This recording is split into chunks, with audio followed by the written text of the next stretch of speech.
Good morning, ladies and gentlemen. I'm Ima Rismayanti as the Prime Minister of this House. This House would block ex-corruptor from running in legislative election. As an affirmative team, I will convey the definition of this motion. This House would block ex-corruptor from running in legislative election. This House refers to the government that will block ex-corruptor to get a position in the government. Ex-corruptor is someone who has behaved dishonestly or against the law, especially by people in power, include government officials.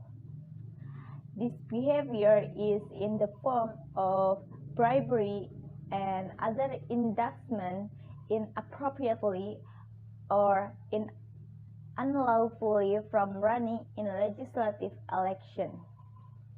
The context of this motion arises because ex-corruptors are running for legislative election to get a parliament position in the government.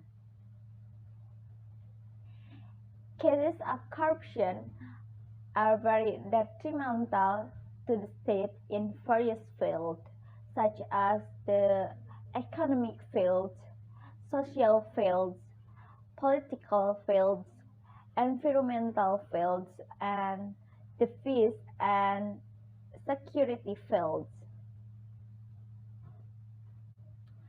Indonesia is the third country in the large corruption cases in Asia. There are so many ex-corruptors who want to be part of the state government. Every Indonesian citizen has the right to get a position in the government. However, there are several things that need to be known, such as the General Election Commission, Regulation number 20 of 2018, concerning the nomination of legislative member is province, cities, and districts. We state that the conditions for running for the legislature are conditions candidates are not ex-convicts of corruption, drug dealers, and sexual harassment cases.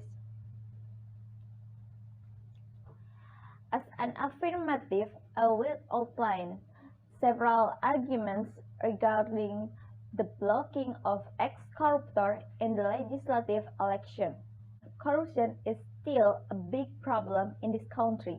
Therefore, those who become members of the legislature in the government must be people who have never been involved in corruption or other legal crimes. The election of problematic people in general election must be interpreted a problem that can hinder religion progress, because most citizens didn't know about the bad track record of candidates in the regional head election or general election.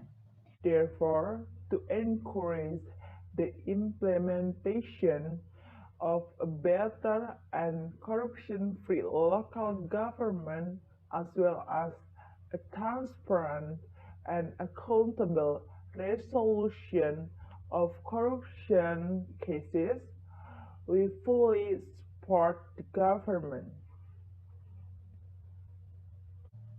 If a corruptor registers as a legislative candidate, his integrity and ethics as a candidate for representative of the people are highly questionable because of his track record.